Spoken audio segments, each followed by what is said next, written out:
Hello everyone, welcome back to my channel. तो आज हम क्लास 9 साइंस का chapter the fundamental unit of life का वन शॉट रिवीजन करने वाले। तो जल्दी से स्टार्ट करते हैं। हम फंडामेंटल यूनिट ऑफ लाइफ पढ़े, क्लास 9 का है। चलते हैं। पहले हम देखते हैं डिस्कवरी, जो सेल की डिस्कवरी किसने की थी। तो पढ़ते हैं। Cell were discover by Robert Hooke. Robert Hooke जो एक साइंटिस्ट थे, उन्होंने क्या किया था, उन्होंने जो सेल होता है, सेल को डिस्कवर किया था। कौन से ईयर में, याद रखिएगा, 1665 में उन्होंने क्या किया था, सेल को उन्होंने डिस्कवर किया था।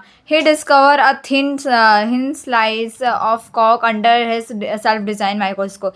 पहले के ज़माने आपको पता है कि पहले उतने माइक्रोस्कोप नहीं बनते थे, खुद से सेल्फ डिज़ाइन बनाना पड़ता था। तो इन्होंने क्या किया था, रॉबर्ट हुक जी ने अपना सेल्फ डिज़ाइन माइक्रोस्कोप बनाया था और उससे उन्होंने एक स्लाइस ऑब्जर्व किया था। स्लाइस क्या था, कॉक का स्लाइस था। कॉक आपको पता है, जो ट्रीज़ होते हैं, आपने देखा होगा, जो ट्रीज़ होते हैं उसके जो ऊपर वाला पार्ट होता है, कॉक उससे बोलते हैं, जिसको हम छाल ऐसा कुछ बोलते हैं, कॉक। उन्होंने अपने सेल्फ डिज़ाइन माइक्रोस्कोप से क्या किया था, ये ऑब्जर्व किया था। और क्या उन्होंने क्या देखा था कि ये हनीकॉम के स्ट्रक्चर जैसे, लाइक दिस, कुछ हनीकॉम का आपने देखा होगा ना, वैसे स्ट्रक्चर जैसे। उन्होंने जो छोटे छोटे कंपार्टमेंट्स हैं, उन्होंने क्या नाम दे दिया, इसे सेल नाम दे दिया। कौन थे ये, रॉबर्ट हुक जी ने थे। कौन से ईयर में, 1665 में, याद रखिएगा। आगे चलते हैं। आगे आपका बोलता है रॉबर्ट हुक। ये रहा रॉबर्ट हुक जी का जो सेल्फ डिज़ाइन माइक्रोस्कोप था। ये कुछ ऐसा टाइप का था, उनका सेल्फ डिज़ाइन। पहले ज़माने में उतना नहीं बनता था, तो ये रहा सेल्फ डिज़ाइन माइक्रोस्कोप। आगे आगे रॉबर्ट हुक जी ने क्या ऑब्जर्व किया था, देखो उन्होंने क्या, ये कॉक है जो कि बार्क ऑफ ट्री से मिलता है, उन्हें कैसा कुछ हनी कॉम की तरह दिख रहा था अगर माइक्रोस्कोप से देखोगे। तो इन्हें छोटे छोटे जो यहाँ पर आपको कंपार्टमेंट्स दिख रहे हैं ना, छोटे, इन्होंने इसका नाम क्या दे दिया, इसका नाम इन्होंने सेल दे दिया। सेल मतलब क्या, basic and structural unit of life होता है, इन्होंने इसका नाम सेल दे दिया। और इन्होंने डेड सेल केवल डिस्कवर किया था। क्या किया था इन्होंने, केवल डेड सेल को क्या किया था, डिस्कवर किया था। आगे कुछ और आते जो उन्होंने डिस्कवर किया था। आगे चलते हैं। आगे अब ऑर्गेनिज्म कितने टाइप के होते हैं, अब देखते हैं। Organisms, how many type of organisms. Cell आपको पता चल गया, जो कि बेसिक या फंक्शनल यूनिट ऑफ लाइफ जिसे हम बोलते हैं। अब देखते हैं ये ऑर्गेनिज्म कितने टाइप के होते हैं। ऑर्गेनिज्म दो टाइप के होते हैं, पहला यूनिसेलुलर ऑर्गेनिजम्स, दूसरा मल्टीसेलुलर ऑर्गेनिजम्स। यूनिसेलुलर मतलब क्या होता है, सिंगल सेल होता है, और मल्टी मतलब मैनी सेल।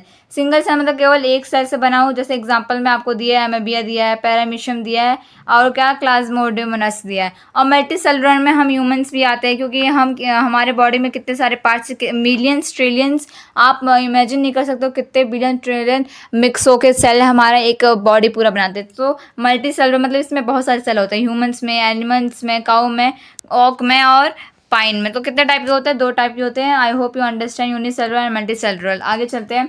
आगे आपका आता है, आपका ये रहा यूनिसेलुलर का, आपका कुछ एग्जाम्पल दिया है, ये रहा पहला पैरामीशियम, दूसरा है क्लाज्मोडियमोनस। आगे आगे आपका मल्टी सेलुलर का ये कुछ एग्जाम्पल्स है, जैसे एनिमल हो गए, फंगी हो गए, या प्लांट्स हो गए। ओके, आगे चलते हैं। आगे अब देखते हैं कि कितने सारे डिफरेंट सेल होते हैं हमारे ह्यूमन बॉडी में। हमारे ह्यूमन बॉडी में भी बहुत सारे सेल होते हैं, जैसे नर्व सेल हो गए, फैट सेल हो गए, बोन सेल हो गए, ओवम हो गए, blood cell and sperm. This are the different cells in our human body. आगे हम चलते हैं। आगे क्या है, जो सेल क्या होता है, सेल अब पढ़ते हैं सेल। सेल क्या होता है, ये सेल क्या चीज़ है, cell is the smallest unit of capable performing their function. Cell क्या है, एक बहुत छोटा यूनिट है, मतलब बहुत छोटा यूनिट है। आपको पता है, जो हमारा बॉडी का छोटे छोटे सेल से मिलके क्या बनते हैं, हमारा ग्रुप ऑफ सेल्स से हमारे टिश्यूज़ बनते हैं। टिश्यूज़ के बाद वाला चैप्टर है, वो अभी हम पढ़ेंगे।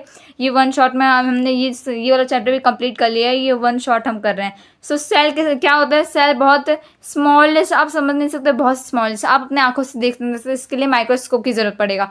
बहुत स्मॉलेस्ट यूनिट होता है, जिससे वो अपना अलग अलग फंक्शन परफॉर्म करता है। सेल बहुत छोटा होता है। Cell is a basic and functional unit of life. आगे आगे कुछ सेल के बारे में पढ़ते हैं। सेल के बारे में, तो the shape of cell of the shape and size of cell are related to the specific function they perform.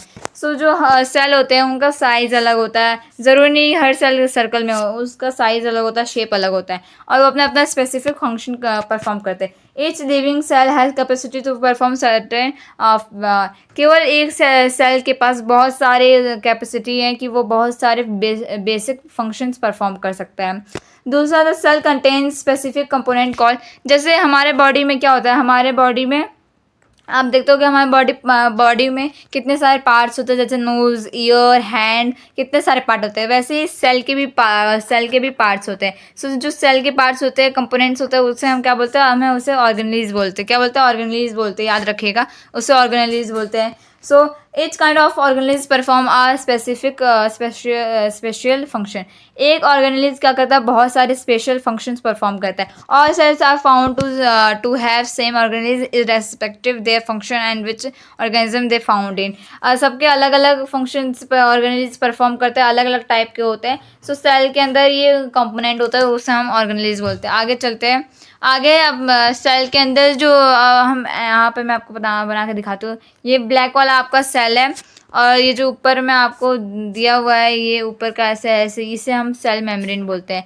इसे हम सेल मेम्ब्रेन भी बोलते हैं हिंदी में, सीएम या तो पीएम, वो वाला सीएम पीएम नहीं, सेल मेम्ब्रेन बोलते हैं, या तो हम क्या बोलते हैं, इसे प्लाज्मा मेम्ब्रेन बोलते हैं। पढ़ते हैं इसके बारे में क्या बोल रहा है ये। It is outer most covering. ये क्या होता है? ये आउटर मोस्ट कवरिंग होता है, सबसे बाहर होता है ये सेल के अंदर। ओके, आउटर मोस्ट कवरिंग होता है, और ये प्लांट्स एनिमल्स दोनों में प्रेजेंट होता है। ये क्या करता है? जो आप देखोगे हमारे ह्यूमन्स बॉडी में मिलियंस ऑफ सेल होते हैं ना। सो एक सेल का जो कंपोनेंट है वो किसी दूसरे कंपोनेंट एक्सटर्नल, मतलब बाहर के एनवायरनमेंट में से मिक्स ना हो जाए, इसलिए वो सेल मेम्ब्रेन हेल्प करता है उससे। ठीक है, आगे allows the entry and exit of material. जो जितने भी यूजफुल मटेरियल है उसे अंदर आने देता है और बाहर जाने देता है। तो ये क्या करता है? ये एक बॉडी गार्ड की तरह ये क्या करता है? ये रिएक्ट करता है। इसीलिए इसे हम क्या बोलते हैं? इसीलिए हम इसे बोलते हैं सेलेक्टिवली प्रीमेबल मेम्ब्रेन बोलते हैं। बार क्वेश्चन पूछते हैं। The plasma membrane is flexible. ये फ्लेक्सिबल भी है, एंड ये किससे बना है? बहुत ऑर्गेनिक मॉलिक्यूल से बना है, प्रोटीन एंड लिपिड से बना है। ये किससे बना है? प्रोटीन एंड लिपिड से बना है।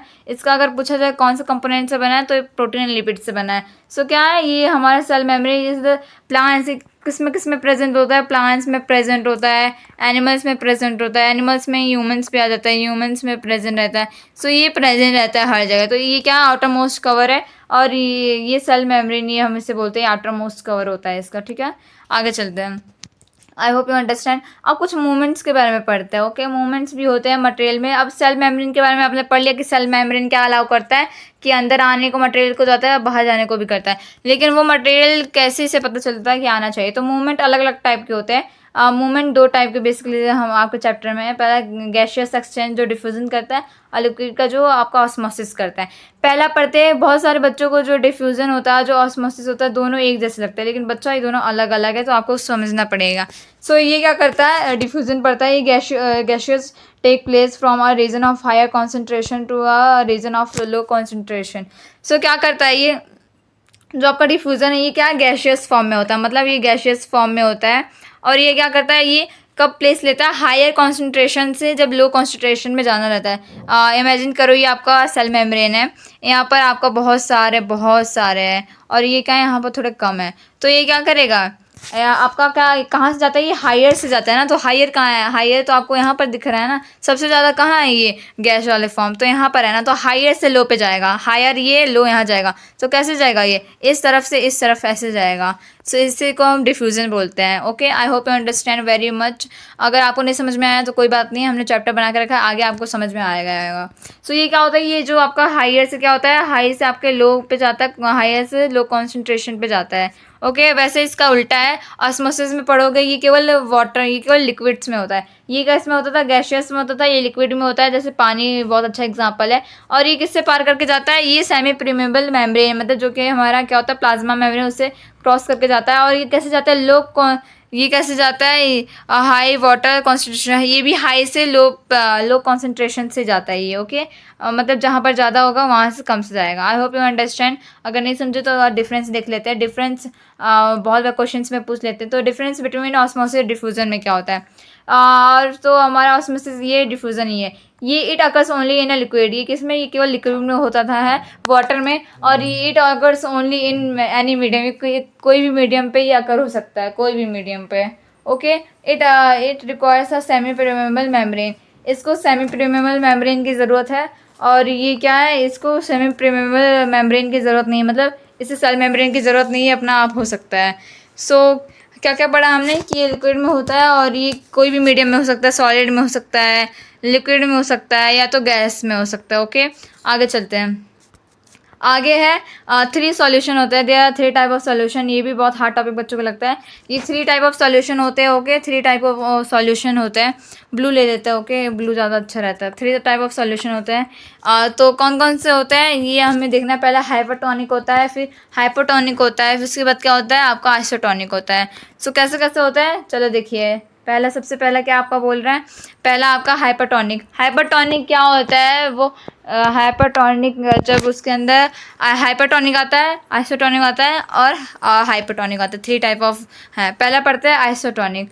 आइसोटोनिक क्या होता है, आइसोटोनिक पढ़ते हैं when the medium surrounding of cell the same concentration of water as the cell is said to be isotonic। तो इसमें क्या होता है, ये मीडियम में क्या होता है, जब जो सेल के जो आसपास जितने भी पानी रहते हैं, सेल के आसपास जितने भी पानी रहते हैं और उसका एकदम इक्वल बराबर हो सेल, मतलब जो आपका पानी है सेल में, उस सेल के पास जो आपके सेल है उसके अंदर कितना कॉन्सेंट्रेशन ऑफ पानी है वो इक्वल होना चाहिए आपके सेल से, ओके सेल। सो ये जब दोनों मात्रा आपका इक्वल होता है तो इसी को बोलते हैं आइसोटोनिक बोलते हैं, इसी को आइसोटोनिक सॉल्यूशन बोलते हैं, okay this is known as the isotonic solution, okay. आगे चलते हैं। आगे वाटर क्रॉसेस द मेम्ब्रेन, जब बोथ डायरेक्शन से ये क्या करता है सेल मेम्ब्रेन को क्रॉस करता है, जो अमाउंट होता है ये सेम होता है जैसे अमाउंट बाहर जा रहा है, इसे हम बोला जाता है सेम साइज। ये सेम साइज़ के होते हैं, ओके सेम साइज़ के होते हैं। आइसोटोनिक ये रहा, दिस इज योर आइसोटोनिक। इसमें क्या होता है वाटर की मात्रा भी सेम होती है और आपका जितना भी मटेरियल है वो भी क्या होता है सेम होता है, इसीलिए हम इसे आइसोटोनिक बोलते हैं। आगे हाइपरटोनिक। हाइपरटोनिक मतलब पता है इसको एक hypertonic solution is a solution surrounding of the cell which has higher water concentration than in the cell। so इसमें क्या होता है, ये भी एक सेल के सराउंडेड सॉल्यूशन होता है। इसमें क्या होता है, इसका जो सेल के अंदर इसका जो वाटर का जो कॉन्सेंट्रेशन होता है बहुत हाइयर होता है इसके अंदर, ओके तो इसे को हम हाइपरटोनिक बोलते हैं। हाइपरटोनिक आपने कभी देखा है, एक एग्जांपल लो, जब आप बैलून को फुलाते हो मुंह से तो क्या करता है वो, जब आप उसके अंदर हवा डालते हो तो क्या करता है वो फूलने लगता है। वही चीज़ आप उसके अंदर का हवा निकाल दो बैलून में का तो वो पिचका हो जाएगा ना। सो सेम टू सेम यही यहाँ पर भी होता है। सो जब आप इसके अंदर आप पानी डालोगे हाइपरटोनिक मतलब सेल के, अगर आप समझ लो ये सेल है आपका, ठीक है सेल के अंदर आप क्या डालो, अगर आप पानी डाल रहे हो सेल के अंदर पानी डाल रहे हो सो क्या होगा, सेल भी तो अगर ज़्यादा पानी डालोगे तो सेल भी तो फूल जाएगा ना, एकदम सेल एकदम फूल के क्या स्वेल होने लगेगा। सो यहाँ पर एक टर्म यूज़ किया है स्वेल यूज़ किया है यहाँ पर। सो क्या वो भी स्वेल हो जाएगा। अब वही चीज़ जब आप बाहर निकाल दोगे तो पिचक जाएगा एकदम से। सो इसका हाइपरटोनिक का मतलब समझिए हाइपर मतलब हिप्पो समझ लीजिए। हिप्पो क्या होता है, मोटा होता है और इसमें क्या होता है सॉल्यूशन, जब आप सेल के अंदर सॉल्यूशन डालते हो तो ये क्या होता है, ये आपका ये स्वेल होने लगता है। सो ये क्या, जब आप H2O सेल के अंदर जब H2O जाता है तो ये स्वेल होने लगता है, H2O जाता है तो स्वेल होने लगता है, ओके। आगे बढ़ते हाइपरटोनिक। हाइपरटोनिक क्या होता है, जल्दी जल्दी कंप्लीट करते हैं। हाइपरटोनिक में क्या होता है, एक ऐसा मीडियम है जिसमें लो कॉन्सेंट्रेशन ऑफ वाटर होता है जो सेल के, इसीलिए हम इसे हाइपरटोनिक बोलते हैं। क्या बोलते हैं, इसे हाइपरटोनिक बोलते हैं। अभी अभी आपने एक एग्जांपल दिया बैलून वाला, जब आप उसके अंदर बैलून के अंदर हवा डालोगे तो क्या होगा, वो फूलने लगेगा। वही चीज़ जब आप हवा को जो आपके सेल में से पानी है उससे निकाल दोगे तो क्या वो पिचक जाएगा ना, सिकुड़ा सा हो जाएगा। सो देखो हाइपरटोनिक में भी वही होता है। देखो आपने जब पानी डाला था तो फूल गया था, उसे हम क्या बोलते हैं हाइपरटोनिक सॉल्यूशन बोलते हैं। और जब आपने निकाल दिया तो कैसा हो गया, ये पिचक गया, H2O जब बाहर निकल गया। सो इसी को क्या बोलते हैं, इसी को हम हाइपरटोनिक सॉल्यूशन बोलते हैं। इसके लिए एक वर्ड यूज़ किया है श्रिंक, इसे क्या बोलते हैं श्रिंक बोलते हैं। ये इसके लिए एक शब्द यूज़ किया है श्रिंक। आगे प्लाज्मोसिस क्या होता है, ये प्लाज्मोसिस क्या होता है, एक फेनोमेना है जिसमें प्लांट सेल क्या होता है श्रिंक हो जाता है सेल वॉल से। सो इसमें हम पढ़ते हैं, ये आपका ये समझ लो सेल है और दूसरे क्लास में आपका सेल मेम्ब्रेन बना देती हूँ। सेल मेम्ब्रेन इस कलर का है और आपका आपका ग्रीन कलर से मैं सेल वॉल बना देती हूँ, सेल वॉल। सो इसमें से जो पहला वाला है, ये जो ब्लैक वाला है, ये आपका क्या है, ये आपका सेल के अंदर के पार्ट है, ओके सेल के अंदर का पार्ट है। Let me change the colour of this, oh ये भी हट गया। सो ये क्या है, ये आपके सेल के अंदर का पार्ट है जो आपका ब्लैक वाला है, ओके और ब्लैक वाला आपके सेल के अंदर का पार्ट है। और जो दूसरा आपको दिया है, ये जो आपको पिंक कलर का है, ये क्या है आपका, ये सेल मेम्ब्रेन है, मतलब CM है आपका। क्या है, CM मतलब सेल मेम्ब्रेन प्लाज्मा मेम्ब्रेन। और एकदम स्टार्टिंग वाला पार्ट सेल वॉल है, हाँ सेल वॉल याद रखना, सेल वॉल डेड सेल होता है, ये डेड सेल होता है, क्या होता है, डेड सेल होता है। और केवल किस में प्रेजेंट होता है, ये केवल प्लांट में प्रेजेंट होता है, एनिमल्स में प्रेजेंट नहीं होता है। ये किस में एब्सेंट रहता है, ये प्लांट्स में प्रेजेंट रहता है, और एनिमल्स में क्या होता है, एनिमल्स में ये एब्सेंट रहता है। Remember one thing. सो इसमें क्या बोला है, जब आप इसमें कौन सा प्रोसेस करोगे, जब आप तीनों में से कोई भी प्रोसेस करोगे, हाइपरटोनिक या अगर आप इसके अंदर हाइपरटोनिक करोगे, सो क्या होता है, हाइपरटोनिक क्या होता है, जब आप सेल में से H2O बाहर निकालते हो, क्या वो श्रिंक होने लगता है, वो पिचक जाता है ना, श्रिंक हो जाता है। सो जब आप श्रिंक करोगे तो क्या होगा, ये जो अंदर का पूरा पार्ट होगा ना, ये जो आपको अंदर का ये सारा दिख रहा है, ये एकदम सिकुड़ा जाएगा, मतलब ये अंदर की तरफ आ जाएगा। मैंने कहा था ना, जब बैलून में से आप हवा निकालते हो तो कैसे वो हो जाता है, वैसे ही हो जाएगा। लेकिन जो आपका सेल वॉल है ना, सेल वॉल यहाँ टच से मस नहीं होगा, सेल वॉल ऐसे ही रहेगा। सो इसमें बताने का मोटिव वही है कि ये जो आपका ग्रीन वाला दिया है, ये सेल वॉल है, और अंदर का ये सारा सेल मेम्ब्रेन वो सब है। सेल जब आप श्रिंक करते हो, जब आप हाइपरटोनिक वाला प्रोसेस करोगे, सॉल्यूशन करोगे, सो क्या होता है, जब बैलून में डालते हो तो बाहर हवा आता है, वैसे जब इसमें डालोगे तो बाहर हवा आ जाएगा, वैसे सिकुड़ जाएगा। बट जो आपका सेल वॉल है वो उसमें कुछ नहीं होता है, सेल वॉल वैसे का वैसे ही रहता है, क्योंकि वो डेड सेल होता है। उसी प्रोसेस को हम प्लाज्मोसिस बोलते हैं। तो यही होता है, जब श्रिंक करते हैं तो वो लूजेस करते हैं, लेकिन उससे कुछ फ़र्क नहीं पड़ता। अब सेल वॉल पढ़ते हैं, सेल वॉल क्या होता है, सेल वॉल के बारे में पढ़ते हैं। सो सेल वॉल क्या होता है, ये आउटर पार्ट होता है, ये आउटर पार्ट होता है आपके जो आपका जो सेल होता है। So hard outer covering of cell, ये जो आपका सेल वॉल होता है ना, सेल मेम्ब्रेन होता है ना, ये उसके भी ऊपर रहता है, ग्रीन से बना दूँ, सेल वॉल उसके भी ऊपर रहता है। ये एडिशनल कवर होता है प्लांट्स में, एनिमल्स में तो होता नहीं है, एनिमल्स बट सेल मेम्ब्रेन होता है, लेकिन सेल वॉल नहीं होता। Okay, remember this things. Okay, this is a general things. So ये क्या होता है, ये हार्ड होता है, कवरिंग होता है, और ये प्रेजेंट ये सेल मेम्ब्रेन के बाहर रहता है। और किससे कंपोज है, सेलुलोज से। हमने पढ़ा था जो आपका सेल मेम्ब्रेन वो किससे कंपोज है, अगर आपको पता तो कमेंट बॉक्स में बताइएगा। सेल मेम्ब्रेन कंपोज है प्रोटीन एंड लिपिड से, हमने पढ़ा था ना, वो किससे, मैंने पूछा था कि याद रहना चाहिए, प्रोटीन एंड लिपिड से कंपोज रहता है। वही चीज़ यहाँ पर अभी बोला, सेल वॉल किससे है, तो सेल वॉल सेलुलोज से। ओके, सेलुलोज एक कम्प्लेक्स सब्सटेंसेस है जो कि एक स्ट्रक्चर स्ट्रेंथ देता है किसको, प्लांट्स को। Cell wall is present plants में केवल प्रेजेंट रहता है क्योंकि उन्हें ऐसे इन्वायरमेंट में जो हार्श कंडीशन होता है उसमें आपको वहाँ पर क्या करने के लिए टिकने के लिए रहता है, वो केवल प्लांट्स में होता है सेल वॉल। ओके, आगे न्यूक्लियस पता है, न्यूक्लियस एक क्या है, न्यूक्लियस को हम ब्रेन ऑफ द सेल भी बोलते हैं, which is also known as the brain of cell. क्या है, डबल लेयर होता है कवरिंग इसके ऊपर। अगर आप देखोगे न्यूक्लियस के ऊपर भी एक लेयर होता है, उससे हम बोलते हैं डबल लेयर ऑफ कवरिंग को हम न्यूक्लियर मेम्ब्रेन बोलते हैं। न्यूक्लियर मेम्ब्रेन हैज पोर्स, उनके पास बगल बगल में पोर्स होता है, सो इसी पोर्स को हम बोलते हैं न्यूक्लियर पोर्स बोलते हैं। ये क्या है, एक क्रोमोसोम कंसिस्ट करता है जो कि क्या कैसा दिखाई देता है, एक रोड की तरह रहता है, जो कि इसका शेप ये तभी दिखाई देता है जब आपका सेल डिवाइड होता है। क्रोमोसोम्स क्या इंफॉर्मेशन कंटेन करता है, आपके इनहेरिटेंस से, पेरेंट्स से जो डीएनए से प्रेजेंट होता है। डीएनए का फुल फॉर्म है डीऑक्सी राइबोन्यूक्लिक एसिड। सो ये आपका पूरा आपको दिखाया गया न्यूक्लियस के अंदर का। ये आपका न्यूक्लियस है, न्यूक्लियस के अंदर भी एक न्यूक्लियस रहता है, न्यूक्लियोप्लाज्म इसके अंदर में जितना लिक्विड भरा रहता है। न्यूक्लियस मतलब इसमें कितने भी छेद होते हैं। न्यूक्लियर एनवेलप मतलब न्यूक्लियर एनवेलप पे हम न्यूक्लियर मेम्ब्रेन बोलते हैं। Okay, I hope you understand. Cytoplasm पड़ता है, साइटोप्लाज्म फ्लूइड लाइक स्ट्रक्चर होता है आपके सेल मेम्ब्रेन में। सो ये कहाँ कहाँ प्रेजेंट होता है, ये जो आपका सेल मेम्ब्रेन है जो आपका न्यूक्लियस के बीच में होता है। It is a fluid contain inside the plasma membrane के अंदर फ्लूइड लाइक स्ट्रक्चर होता है। और ये क्या करता है, सेल ऑर्गेनेज अपने साथ बहुत कैरी करता है। ये आपका न्यूक्लियस है, ये आपका सेल मेम्ब्रेन है, और ये बीच में आपका साइटोप्लाज्म है।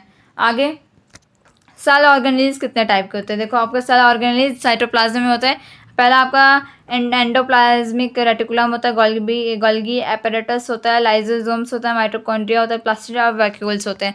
एक एक करके बढ़ते हैं। ये देखो आपका सब कुछ दिया है यहाँ पर, कौन सा रफ एंडोप्लाज्मिक रेटिकुलम होता है और कौन सा आपको ये होता है। आगे चलते हैं, आगे आपका रफ एंडिकुलम प्लाज्मिक, ये क्या होता है आप देखते हो।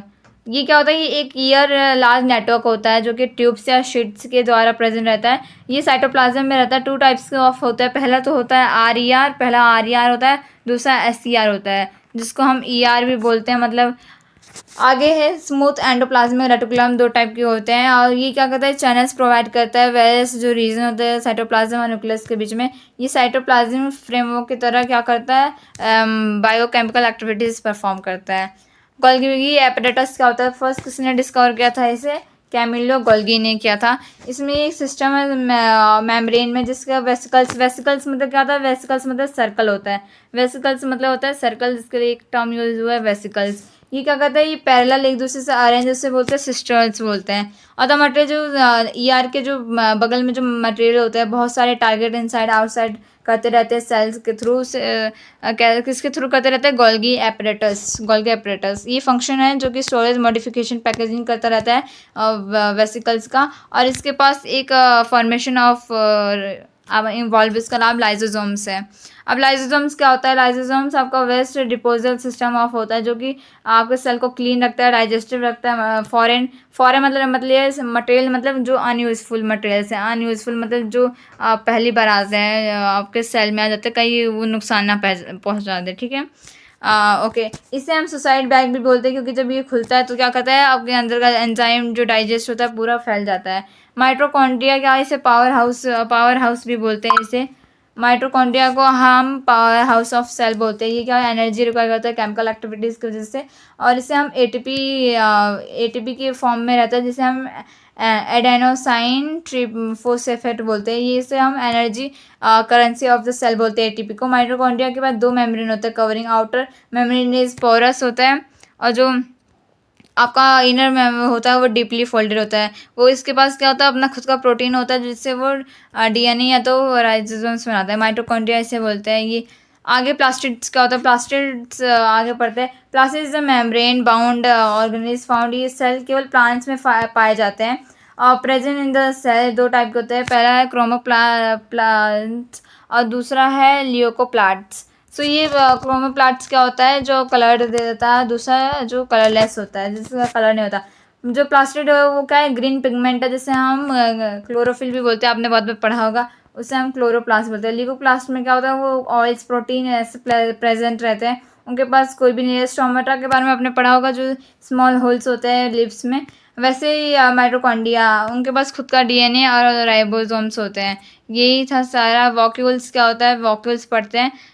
सो वॉक्यूल्स के बारे में पढ़ते हैं। ये क्या है, एक स्टोरेज सैक है जहाँ पर क्या होता है, स्टोरेज होता है, स्मॉल साइज में प्रेजेंट होता है एनिमल्स में, और प्लांट्स में लार्ज साइज में प्रेजेंट होता है।